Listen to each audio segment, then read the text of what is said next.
Hello दोस्तों, स्वागत है आप सभी का आपके अपने YouTube चैनल मैथ्स वाटिका में। दोस्तों मैं हूं रुपेश यादव और ग्रुप डी स्पेशल सीरीज का यह आपका 8वां क्लास है। इससे पहले हमने इस सीरीज के 7 वीडियो को पहले ही अपलोड कर दिया है। अगर आपने अब तक उन वीडियोज़ को नहीं देखा है तो उसे भी ज़रूर देखिए। इस वीडियो के डिस्क्रिप्शन में उन सभी वीडियो का प्लेलिस्ट आपको मिल जाएगा। इसके अलावा अगर आप हमारे साथ पेड बैच में जुड़ना चाहते हैं तो इसके लिए आपको प्ले स्टोर से मैथ्स वाटिका एप्लीकेशन को डाउनलोड करना होगा। उस एप्लीकेशन के ऊपर मैथ और रीजनिंग दोनों का ही फाउंडेशन बैच चल रहा है। प्रत्येक बैच का फी वहाँ पे आपको 350 रुपये देने होंगे, यानी 350 रुपये में कंप्लीट मैथमेटिक्स और 350 में कंप्लीट रीजनिंग आपको वहाँ पे पढ़ाया जाएगा। तो आइए आज के क्लास की शुरुआत करते हैं। आज का जो टॉपिक है वो आपका अलजेब्रा है और अलजेब्रा का यह आपका तीसरा पार्ट है। इससे पहले हमने अलजेब्रा के 2 पार्ट को अपलोड किया था। हमने बताया था कि अलजेब्रा एक बड़ा टॉपिक है और यहाँ से नंबर ऑफ क्वेश्चन भी ज़्यादा पूछा गया है। तो सभी क्वेश्चन को शामिल करने के लिए हमें तीसरा क्लास इसका देना पड़ा। पहला क्वेश्चन है आज का कि अगर x प्लस वाई का मान 1 है तो हमें x cube plus y cube plus 3xy minus 1 का मान बताना है कि क्या होगा। गौर से देखिएगा, x प्लस वाई का मान यहाँ पे दे रखा है आपका 1। अब हमें इससे किसका वैल्यू निकालना है? X cube plus y cube, cube वाला का मान निकालना है। तो हम ऐसा करते हैं, यहाँ पे हम लोग क्यूब कर लेते हैं। तो हम करेंगे यहाँ पे क्यूबिंग बोथ साइड्स, क्योंकि बराबर के दोनों तरफ एक ही काम करने से मान में कोई अंतर नहीं आता है। तो हम बराबर के दोनों तरफ क्यूब कर लेते हैं, ठीक है, क्योंकि हमें एक्स क्यूब लाना है। और क्यूबिंग बोथ साइड्स करते हैं तो इधर क्या होगा आपका x प्लस वाई का होल क्यूब होगा और इधर आपका 1 का होल क्यूब, 1 का क्यूब होगा, ठीक है। अब x प्लस वाई का होल क्यूब क्या होता है? तो इसको a प्लस बी के होल क्यूब पर तोड़िए। यह होता है आपका a cube plus B cube plus 3ab, तो 3xy into a plus b यानी x प्लस वाई। यही होता है आपका a प्लस बी का होल क्यूब बराबर इधर 1 का क्यूब कितना हो जाएगा आपका? 1 हो जाएगा। गौर से यहाँ पे देख लीजिए, a प्लस बी के होल क्यूब बराबर हम लोग क्या लिखते हैं? देखिए a प्लस बी के होल क्यूब बराबर होता है आपका a cube plus B cube plus 3ab into a plus b, यही आपका होता है, ठीक है। तो उसी तरीके से x प्लस वाई का whole cube x cube plus y cube plus 3xy into x plus y होगा। बराबर में दाहिनी तरफ 1 है तो 1 का क्यूब। आगे देखिए, यहाँ पे आपका x क्यूब है तो x क्यूब रहने दीजिए, y क्यूब को y क्यूब रहने दीजिए plus 3xy into x plus y. तो x प्लस वाई का मान क्या है? x प्लस वाई का मान 1 है तो x प्लस वाई की जगह 1 लेंगे तो 1 गुने 3xy क्या रह जाएगा? ये आपका 3xy ही रह जाएगा। बराबर के दाहिनी ओर +1 है, इस तरफ लाएंगे तो क्या आ जाएगा? -1। बराबर में क्या होगा? 0 होगा। अब गौर से क्वेश्चन देखिए कि क्वेश्चन क्या था। क्वेश्चन था आपका x cube plus y cube plus 3xy minus 1 का मान क्या होगा। देखिए x cube plus y cube plus 3xy minus 1 का मान कितना आ गया है? 0 आ गया है। तो हमारा आंसर इस क्वेश्चन का क्या होगा? 0 होगा। केवल हम इसको क्यूब करेंगे और हम लोग का आंसर आ जाएगा। क्यूब कैसे करेंगे? a प्लस बी के होल क्यूब बराबर होता है a cube plus B cube plus 3ab into a plus b होता है। आगे चलिए अगले क्वेश्चन में चलते हैं। अगला क्वेश्चन है कि समीकरण के वास्तविक मूलों की संख्या क्या होगी। इस इक्वेशन के वास्तविक मूलों की संख्या हमें ज्ञात करना है। देखिए यहाँ पे हम लोग क्या करेंगे ना कि इसके मूलों की संख्या यहीं से निकालेंगे। गौर से देखिए, एक बार यहाँ पे x का वैल्यू आप 6 रख के देखिए, x का वैल्यू एक बार 6 रख के देखिए। देखिए x के साथ यहाँ पे 6 है ना, तो x का वैल्यू एक बार 6 रख के देखिए। तो देखिए 6 माइनस 6 कितना हो जाएगा? 0। 0 का पावर 4 0, यह पार्ट 0 हो गया। x के जगह 6 लिए है ना, तो x के जगह 6, 8 माइनस 6 2, 2 का पावर 4 16 हो जाएगा। यानी x बराबर 6 रखने पर यह इक्वेशन एक बार सेटिस्फाई हो गया। अच्छा, अगला बार x बराबर आप 8 रख के देखिए, यहीं से वैल्यू ले रहे हैं। 6 यहाँ पे है, 8 यहाँ पे, एक बार 8 रख के देखिए। तो देख लीजिए यहाँ पे 8 माइनस 8 0, 0 का पावर 4 क्या होगा? 0। एक पार्ट आपका 0 हो जाएगा। अगले पार्ट में आइए, 6 माइनस 8 -2 और -2 का पावर 4, माइनस वाला का पावर 4 है ना, इवन नंबर है ना, तो प्लस आएगा। 2 का पावर 4 16, माइनस का पावर 4 प्लस हो जाएगा, यानी वैल्यू 16 आ जाएगा। कहने का मतलब कि x का एक मूल आपका 6 होगा और दूसरा मूल क्या होगा? 8 होगा। तो हमारा आंसर इस क्वेश्चन का क्या होगा? मूलों की संख्या बताना है तो मूलों की संख्या कुल मिला के 2 है, यानी इसका सॉल्यूशन वास्तव में हमें बताना था कि इसका कुल मिला के कितना सॉल्यूशन होगा। तो इसका 2 सॉल्यूशन आपका हो जाएगा। आगे बढ़ते हैं। अगला क्वेश्चन देखिएगा क्या है। यहाँ पे यह जो इक्वेशन दिया गया है, एक्सप्रेशन है, इसका हमें मौसा ज्ञात करना है। मौसा बताना है यानी HCF बताना है। देख लीजिएगा यहाँ पे पावर 2 बार 3 आ गया है, ये y क्यूब है, ध्यान रखिएगा y क्यूब है, ठीक है। अब मौसा कैसे निकालते हैं, क्वेश्चन अगर अलजेब्रिक फॉर्म में होता है तो उसका मौसा यानी HCF कैसे निकालते हैं। तो सबसे पहले संख्याओं का मौसा निकालिए। यहाँ पे 6 है, 8 है, 12 है, 6, 8 और 12 को काटने वाली सबसे बड़ी संख्या 2, तो 6, 8, 12 का मौसा 2 हो जाएगा। अब देखिए, अब x y z का मौसा निकालिए। तीनों में देखिए जो कॉमन होगा वही मौसा होगा, तो x यहाँ भी है, यहाँ भी है, यहाँ भी है, y भी तीनों में है, z भी तीनों में है, तो इसका मौसा क्या होगा, x y और z। अब चूंकि क्वेश्चन बेस और पावर के फॉर्म में है तो आंसर भी बेस और पावर के फॉर्म में होगा। अब पावर कैसे डालें, तो जब भी मौसा निकालते हैं ना तो मौसा आपका स्मॉलेस्ट वैल्यू होता है। जैसे कोई दो वैल्यू लीजिए, 4 और 8 का मौसा निकालिएगा तो 4 आएगा, मतलब दोनों में जो छोटा वैल्यू होता है वो मौसा होता है। और 4 और 8 का लौसा निकालिएगा तो 8 आएगा, यानी बड़ा वैल्यू लौसा होता है और छोटा वैल्यू मौसा होता है।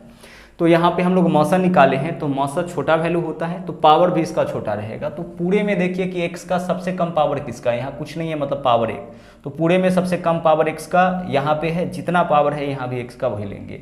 y का सबसे कम पावर यहाँ 2 है, यहाँ 3 है, यहाँ पे 3 है, सबसे कम पावर क्या है, 2 है पूरे में। z का सबसे कम पावर कितना है, 1, तो यही आपका इसका क्या होगा, मौसा हो जाएगा।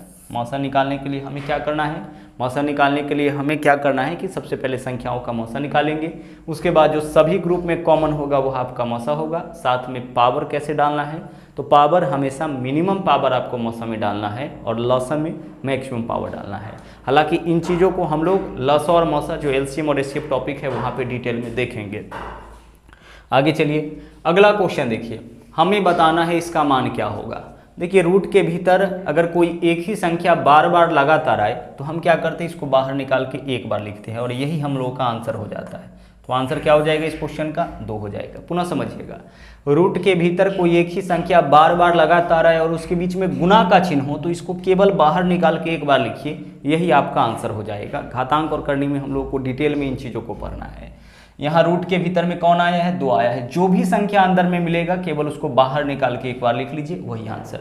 लेकिन इसके बीच में अगर प्लस का चिन्ह होता या माइनस का चिन्ह होता तो प्लस और माइनस वाला में क्या करना है वह पिछले क्लास में हम लोग देखे थे। चलिए आगे बढ़ते हैं, अगले क्वेश्चन में आ जाइए। यहाँ पे देखिए a + b + c बराबर 9, a² + b² + c² बराबर 29 और a³ + b³ + c³ - 3abc, इसका तो मान पूछा है। गौर से देखिए, ऐसा कई क्वेश्चन पूछा गया था ग्रुप डी 2018 के एग्जाम में। एक क्वेश्चन लिए है, इससे कॉन्सेप्ट हम लोग समझ जाते हैं। हमें a³ + b³ + c³ - 3abc का मान निकालना है, ठीक है। अब गौर से देखिए, सबसे पहले इसको a + b + c का वैल्यू क्या दे रखा है, a + b + c का वैल्यू आपका दे रखा है यहाँ पे 9, यही है ना। a + b + c का वैल्यू आपका दे रखा है 9। इससे देख लीजिए, इससे हम लोग ab + bc + ca का मान निकाल सकते हैं। तो निकालिए, a + b + c का वैल्यू 9 है, हम स्क्वायरिंग बोथ साइड्स कर सकते हैं, तो इसका भी स्क्वायर कर लीजिए और इधर 9 है, इसका भी स्क्वायर कर लीजिए। Squaring both sides, a + b + c बराबर 9 है, स्क्वायरिंग बोथ साइड्स दोनों तरफ वर्क करेंगे। अब a² + b² + c² + 2 × ab + bc + ca, यही तो होता है ना, a + b + c का होल स्क्वायर बराबर यही होगा। बराबर में इधर 9 का स्क्वायर कितना हो जाएगा, 9 का स्क्वायर आपका 81 हो जाएगा। आगे चलिए, अब a² + b² + c², इसका वैल्यू देख लीजिए, दे रखा है क्वेश्चन में, कितना दे रखा है, 29। तो a² + b² + c² इसके जगह 29 रखेंगे, 29 प्लस में आएगा, बराबर के उस तरफ ले जाएंगे तो -29 हो जाएगा, यानी 2 × ab + bc + ca बराबर कितना हो जाएगा, ca बराबर हो जाएगा 81 - 29, यही तो होगा 81 - 29। आगे देखिए, अब यहाँ पे आपका 2 × 2 तो है तो अपने जगह पे रहेगा, इंटू ab + bc + ca बराबर देख लीजिए क्या होगा, 11 में से 9 माइनस करिएगा तो 2 आ जाएगा और 7 में से 2 माइनस करिएगा तो 5, 52।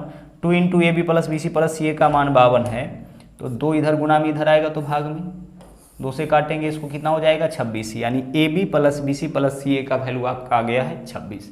तो a + b + c के मान से हम पहले किसका मान निकालेंगे, हम मान निकालेंगे ab + bc + ca का। कैसे निकालेंगे, जब स्क्वायरिंग बोथ साइड्स करेंगे तो हमारे पास इसका वैल्यू तो ऑलरेडी गिवन है, a² + b² + c² का तो मान पहले से पता है। इसके मान को उस तरफ ले जाएंगे तो इससे A B plus B C plus C A का मान निकल जाएगा।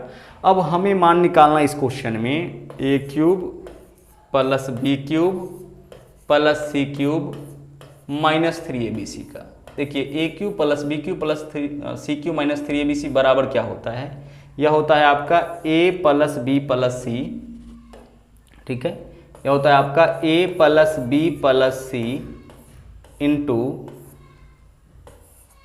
ए square plus B square plus C square minus A B plus B C plus C A, यही होता है। ठीक है, चलिए इतना होता है फॉर्मूला इसका। A cube plus B cube plus C cube minus 3abc का एक फॉर्मूला यह होता है A plus B plus C into A square plus B square plus C square minus A B plus B C plus C A. इसी formula का उपयोग करके हम लोग इस क्वेश्चन को सोल्व करेंगे, क्योंकि हमारे पास ए प्लस बी प्लस सी का भी मान है, इसका भी मान है, इसका भी मान है। तो सभी वैल्यूज को पुट करिए। ए प्लस बी प्लस सी का मान क्या है 9, तो यहाँ पे लिखेंगे 9 इंटू यहाँ पे आ जाइए A square plus B square plus C square का मान कितना दे रखा है क्वेश्चन में 29 दे रखा है, माइनस है तो minus A B plus B C plus C A का मान क्या निकाले हैं 26, तो यहाँ पे आपका 26 हो जाएगा। बस इतना ही तो कैलकुलेशन करना है। 9 को अपने जगह पे 29 में से 26 माइनस करेंगे 3, 9 गुना 3 यानी कितना हो जाएगा आपका 27। तो आंसर आपका इस क्वेश्चन का ना आपका क्या हो जाएगा 27 हो जाएगा। सबसे पहले हम लोग A B plus B C plus C A का वैल्यू निकालेंगे और उसके बाद इसके लिए इतना फॉर्मूला होता है और यहाँ से हम लोग अपना आंसर निकालेंगे। अगले क्वेश्चन को देखिए। अगला क्वेश्चन है आपका ए माइनस बी का whole cube plus B minus C का whole cube plus C minus A का होल क्यूब बट्टा 3 into A minus B into B minus C into C minus A. अब वास्तव में यहाँ पे एक फॉर्मूला है। फॉर्मूला देखिए क्या है, अगर A plus B plus C बराबर 0 हो ना, A plus B plus C बराबर अगर 0 हो, if A plus B plus C बराबर 0 हो, उस केस में, ठीक है, उस केस में A cube plus B cube plus C cube, इसके बदले में हम लोग लिखते हैं 3abc। ओके, 3abc कब लिखेंगे इसके बदले में, 3abc मतलब इस तीनों का गुणनफल, ए cube B cube C cube के बदले में क्या लिखना है, सीधे 3 गुने इन तीनों का गुणनफल लिखना है। जैसे x cube y cube z cube, x cube plus y cube plus z cube के लिए क्या लिखेंगे 3 इंटू एक्स वाई जेड। ऐसा कब कर सकते हैं, जब ए प्लस बी प्लस सी बराबर 0 हो। अब इस क्वेश्चन में आइए, इस पूरे को हम मानते हैं ए, यह हमारा हो गया ए, ठीक है, यह पूरा हो गया बी और यह पूरा हो गया सी, ठीक है, यह ए है, यह बी है, यह सी है। तो क्या पढ़ेंगे A cube plus B cube plus C cube. क्या हम इसके लिए 3abc लिख सकते हैं, 3abc, तो ए के जगह ए माइनस बी, ए के जगह इतना, बी के जगह बी माइनस सी और सी के जगह सी माइनस ए। क्या इतना हम लोग लिख सकते हैं? तो इसके लिए हमें क्या चेक करना पड़ेगा, ए प्लस बी प्लस सी बराबर 0 है कि नहीं। तो इन तीनों को जोड़िए, ए का मतलब क्या लेना है हमें, ए माइनस बी लेना है, प्लस बी के जगह क्या लेना है, बी माइनस सी लेना है, प्लस सी के जगह क्या लेना है, सी माइनस ए लेना है। ऐड करके देखिए 0 आता है कि नहीं। ए प्लस में ए माइनस में कटेगा, बी माइनस में बी प्लस में कटेगा, सी माइनस में सी प्लस में कटेगा, मतलब इन तीनों के बेस का योगफल कितना आया 0। तो फिर इसके लिए हम 3 इंटू ए प्लस बी, 3 इंटू ए गुने बी गुने सी लिख सकते हैं। तो ऊपर वाले के लिए इतना लिखेंगे और नीचे में तो सेम ही वैल्यू है, 3 इंटू ए माइनस बी, पहले से ही इतना वैल्यू है, बी माइनस सी और सी माइनस ए।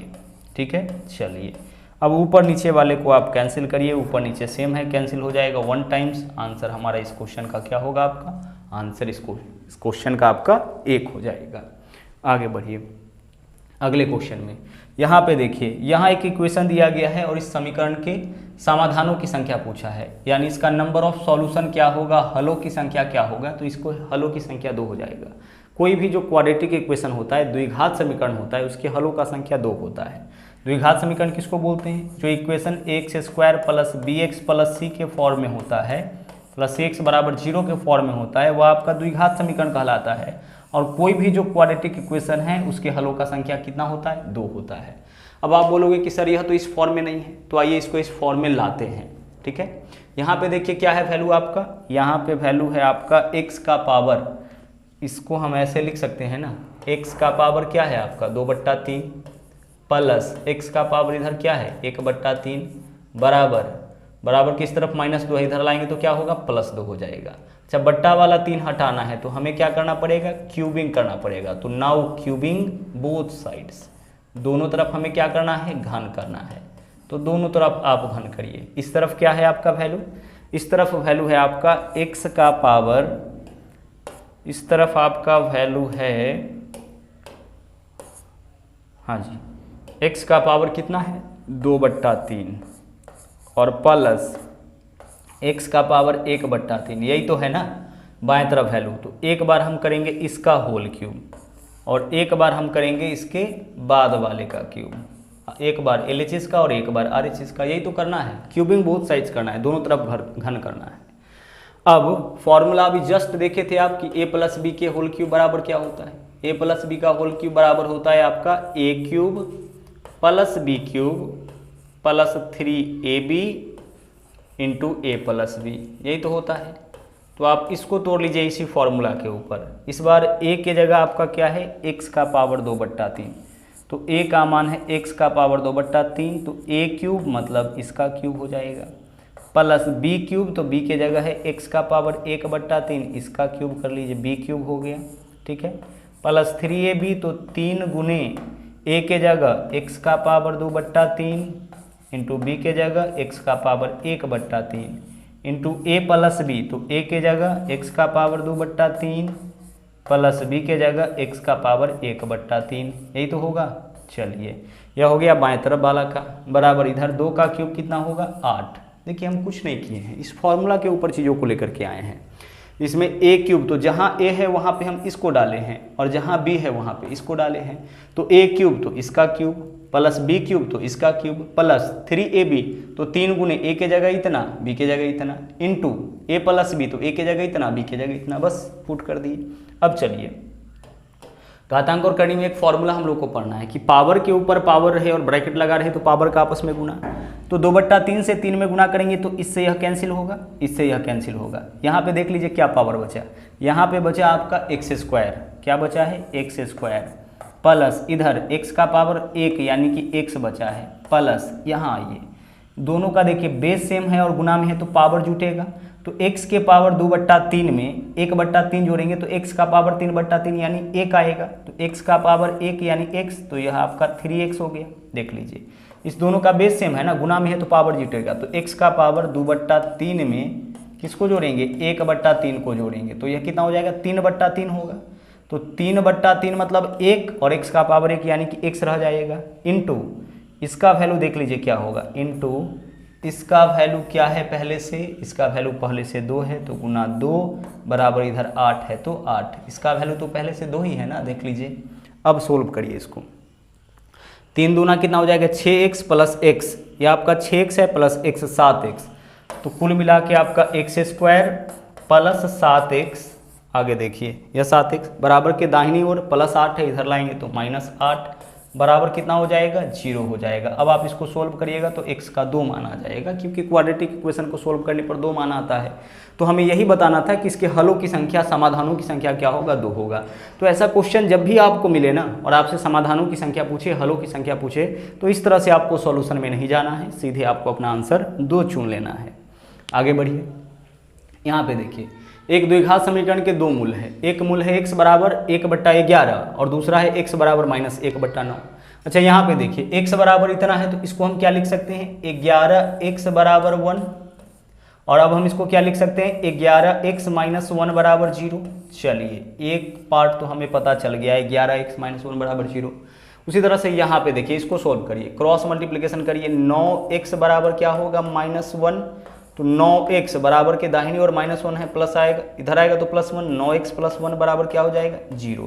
अब देखिए 2 मूल पता चल गया, इसी को लिख लीजिए, इतना बराबर 0, इतना बराबर 0। जब आप द्विघात समीकरण को सोल्व करते हैं तो इसी तरह से आता है ना कि x + 2 × x - 3 बराबर 0, यही तो आता है ना। तो हमें पता है कि इतना बराबर भी 0 है, इतना बराबर भी 0 हो, तो इन दोनों को लिख दीजिए एक साथ, यही इक्वेशन हो जाएगा 11x - 1 × 9x + 1 बराबर में क्या लिखेंगे 0। इसका मतलब कि इतना बराबर भी 0, इतना बराबर भी 0, तो यही आपका इक्वेशन हो गया। देखिए किस ऑप्शन में है आपका 11x - 1 और 9x + 1, यानी विकल्प सी जो है ना वह आपका आंसर हो जाएगा। और ऐसा कई क्वेश्चन आपका पूछा गया है, उन सभी क्वेश्चन में से एक क्वेश्चन हम पिक किए हैं। चलिए आगे बढ़ते हैं। अगला क्वेश्चन देखिए, यहाँ बोला है कि x एलिमेंट है n, यानी x जो है ना वो आपका नेचुरल नंबर है। तो यहाँ पे हमें इसको हल करना है। तो x माइनस 4 इसका क्या करेंगे हम, होल स्क्वायर बराबर -36 है, बराबर के इधर आएगा तो +36 हो जाएगा। अब यहाँ से x माइनस 4 बराबर क्या होगा, √36, यानी कि प्लस माइनस कितना हो जाएगा आपका 6 हो जाएगा। हम प्लस वाले वैल्यू को लेके चलेंगे तो x का वैल्यू -4 इधर आके 6 में ऐड होगा तो 6 और 4 कितना होगा 10, तो x का वैल्यू आपका कितना हो जाएगा 10। जनरली पॉजिटिव वैल्यू हम लोग लेके चलते हैं तो x बराबर कितना हो जाएगा आपका 10 हो जाएगा। यही आंसर हो गया। आगे बढ़ते हैं। यहाँ पे देखिए बोला है अल्फा और बीटा बहुपद x² - 5x + 6 के 0 है, यानी मूल है। तो alpha square plus beta square बट्टा अल्फा का पावर -2 प्लस बीटा का पावर -2 है, इसका मान क्या होगा। अब एक चीज़ समझिएगा, x² है तब तो ठीक है, लेकिन x का पावर -2 है तो इसके लिए हम क्या लिखते हैं 1/x²। पावर नेगेटिव होता है तो बेस को उल्टा कर देते हैं, ठीक है। चलिए आइए इसको सोल्व करते हैं। अल्फा स्क्वायर ऊपर में है, रहने दीजिए, प्लस बीटा स्क्वायर इसको भी रहने दीजिए, बट्टा इसके लिए क्या लिखेंगे 1/α² प्लस 1/बीटा स्क्वायर लिखेंगे, क्योंकि पावर नेगेटिव है तो इसके बेस को तो उल्टा करना पड़ेगा। अब ऊपर वाले पार्ट को तो आप वैसे ही रहने दीजिए, इसका आप कर लीजिए भिन्न का जोड़, ठीक है। इसका भिन्न का जोड़ आप कर लीजिए। भिन्न का जोड़ करिएगा तो α² बीटा स्क्वायर, यही तो इसका एलसीएम हो जाएगा, α² और बीटा स्क्वायर, यही एलसीएम होगा ना। चलिए इस पार्ट में आकर के इसका भिन्न का जोड़ कर लेते हैं, अलग पार्ट, हाँ जी अलग पार्ट में कर लेते हैं। ऊपर क्या है आपका α² प्लस बीटा स्क्वायर। अब भिन्न का जोड़ इसका करिए, एलसीएम क्या हो जाएगा, एलसीएम हो जाएगा α² इंटू बीटा स्क्वायर, ये तो होगा इस दोनों का। अब α² से काटिएगा, α² कटेगा, क्या बचेगा बीटा स्क्वायर, तो यहाँ हो गया beta square plus beta square से काटिएगा, बीटा स्क्वायर कैंसिल होगा, बचेगा α²। भिन्न का जोड़ सिंपल किए हैं, इस पार्ट का ना सिंपल भिन्न का जोड़ किए, जो देख के पता चल रहा है कि बीटा स्क्वायर प्लस α² बट्टा α² इंटू बीटा स्क्वायर होगा। अब देखिए यहाँ पे क्या है ना कि इस वाले पार्ट से यह कट जाएगा, α² plus beta square, α² plus beta square same है। अब बट्टा के नीचे बट्टा, तो यह कहाँ चला जाएगा ऊपर, यानी फाइनल वैल्यू क्या बचा α² इंटू बीटा स्क्वायर। तो इसको हम ऐसे भी तो लिख सकते हैं अल्फा इंटू बीटा का होल स्क्वायर, तो यही बचा है। अब हमें क्या निकालना है, अल्फा इंटू बीटा। तो अल्फा इंटू बीटा कहने का मतलब है मूलों का गुणनफल, और मूलों का गुणनफल क्या होता है c/a होता है। देखिए अब c का वैल्यू क्या होगा, जो x² के गुणा में होता है वह a का मान, तो a का मान इस क्वेश्चन में 1, b का मान जो x के गुणा में होगा -5, और c का मान जो कांस्टेंट होगा तो c का मान 6 होगा। अल्फा इंटू बीटा c/a होता है तो c का वैल्यू 6 और a का वैल्यू 1, 6/1 यानी कि 6 हो जाएगा। तो अल्फा इंटू बीटा का मान कितना 6, यहाँ पे बचा है अल्फा इंटू बीटा का स्क्वायर मतलब 6 का स्क्वायर, और 6 का स्क्वायर क्या होगा आपका 36 हो जाएगा, ठीक है। जब हम इसका सॉल्यूशन करते हैं तो हमारे पास क्या बचता है, अल्फा इंटू बीटा का whole square, alpha into beta यानी कि मूलों का गुणनफल, और मूलों का गुणनफल होता है आपका क्वाड्रेटिक इक्वेशन का c/a। तो c पता है c/a का वैल्यू 6 होगा, तो इस पूरे का मान 6 का स्क्वायर यानी कि 36 हो जाएगा। आगे बढ़िए, अगला क्वेश्चन है x² - 24x + k = 0 में के मूलों में से एक x बराबर 2 है तो दूसरा मूल क्या होगा। एक मूल x बराबर 2, तो x के जगह 2 लीजिए, तो 2 का स्क्वायर क्या होगा 4 माइनस 24 दूना 48 प्लस k बराबर 0।